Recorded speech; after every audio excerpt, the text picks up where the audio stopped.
Hey salut à tous, c'est Eder. Aujourd'hui on se retrouve pour une nouvelle review avec le Universe Galvatron.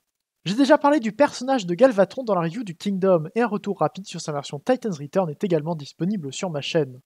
Mais puisque j'ai déjà des Galvatrons, dont une version Kingdom qui me satisfait totalement, je n'aurais pas dû vouloir cette version. Sauf que je l'ai voulu pendant des années.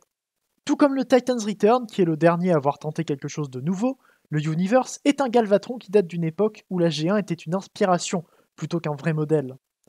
C'est une période des Generations qui m'intéresse beaucoup en ce moment et qui a une atmosphère particulière.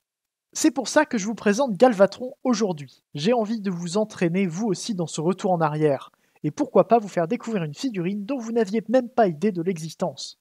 Galvatron reste dans l'idée de Classics de donner aux Transformers des modes alternatifs plus terrestres et actuels. Il se transforme donc en un tank principalement gris, pour répliquer le changement de couleur du dessin animé. Il est quand même plus foncé que le jouet et le dessin animé, ce qui sera rectifié sur plusieurs de séries Paint. Le canon de Galvatron est orange transparent, ce qui rend bien malgré ce que beaucoup ont pu remarquer. Bizarrement, les reviews d'époque semblaient vouloir des personnages plus géants que ce que je pensais. Le missile contenu dans le canon est le seul accessoire de Galvatron, et c'est en essayant le tir pour la première fois que j'ai failli le perdre. Malgré l'âge de la figurine, il reste plutôt pas mal. L'inscription Gal 25 sur la tourelle a souvent été présentée à l'époque de façon sarcastique, en disant que c'était tellement évident qu'il n'y avait pas à l'expliquer. Mais puisque ça fait plus de 10 ans que c'est passé, je pense pouvoir apprendre à une ou deux personnes que c'était pour signaler les 25 ans de la franchise pour la sortie de la figurine, en 2008, même si les 25 ans étaient en 2009. Le reste du tank est très joli, avec un avant un peu asymétrique qui m'étonne mais qui me plaît. Galvatron n'a jamais été connu pour être asymétrique autrement que par le canon sur son bras, donc je sais pas vraiment d'où ça peut sortir. Les chenilles sont peintes et bien sûr, elles ne roulent pas. Galvatron est tenu par des roulettes orange transparentes peintes à nouveau en orange, ce qui a été plus que critiqué à l'époque. Mais au moins ça lui permet de rouler moyennement bien plutôt que d'abîmer les chenilles lorsqu'on le déplace. Concernant le reste du dessous du tank, il est plutôt bien caché. Mais vous me connaissez, si on n'est pas censé voir ce côté du véhicule, alors ça me dérange pas qu'on puisse y deviner un robot. Galvatron n'est pas un grand de luxe, ce qui ne le rend pas correct par rapport à une collection de Generations actuelle. Mais dans ce mode, avec une base assez grande pour le tank, il donne une impression de volume assez agréable. En plus, il est plutôt lourd. Ce n'est pas la peine de vous présenter la succession de frustrations et de passages compliqués de pièces par-dessus d'autres qui sert de transformation vers le mode supplémentaire de ce jouet. En effet, Galvatron avait été prévu comme un Voyager, mais diverses décisions budgétaires l'ont fait passer de Voyager Triple Changer à Deluxe sans mode tertiaire, malgré des vestiges clairs de cette autre configuration. Et dans un hommage plus clair à la G1, Galvatron peut être mis dans un mode canon quadrupède. Il était à l'origine sur 2 chenilles et un pied arrière, mais ce fan mode lui donne 4 pieds sur des jambes courtes. C'est un mode bizarre qui a été prévu mais annulé, donc il ne faut pas vraiment juger Galvatron là-dessus.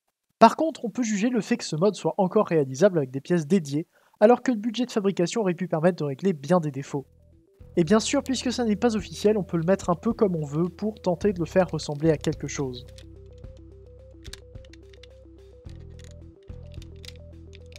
Je ne vous ai pas présenté la transformation vers le fan mode, mais je vous montre quand même celle vers le mode robot. Les pièces ne sont pas particulièrement petites, mais la manipulation n'est quand même pas la plus facile à cause des parties qui se tapent et qui ne passent pas bien les unes sur les autres.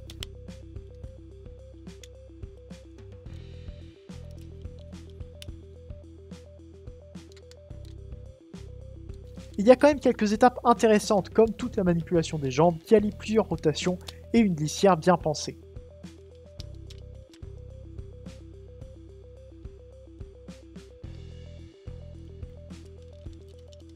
Dans l'autre sens, c'est pareil, Galvatron reste un fouillis de pièces souvent trop lâches, qui tapent les unes contre les autres quand elles ne se détachent pas.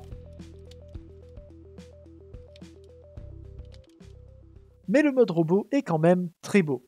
Comme je l'ai dit plus tôt, ce n'est pas exactement le géant dans l'apparence, mais plutôt une version remise au goût du jour, ou plutôt au goût d'il y a maintenant presque 15 ans, qui évoque Galvatron sans aucun doute, mais qui ne l'est pas non plus parfaitement.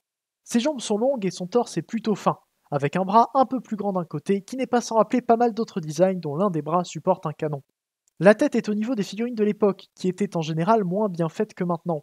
Mais ça n'est pas pour ça qu'il n'est pas beau, et en plus il a même du light piping. J'aime bien comment son torse se forme, mais le panneau qui s'attache en place pour tenir la tête a tendance à se détacher.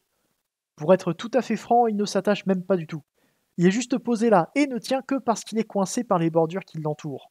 Le bras gauche est simple et est moulé en plastique violet en majorité et pas en gris. C'est moins géant que ça aurait pu l'être sans peinture, mais j'aime le fait que ça garde la couleur du tank plutôt que d'avoir un seul bras violet.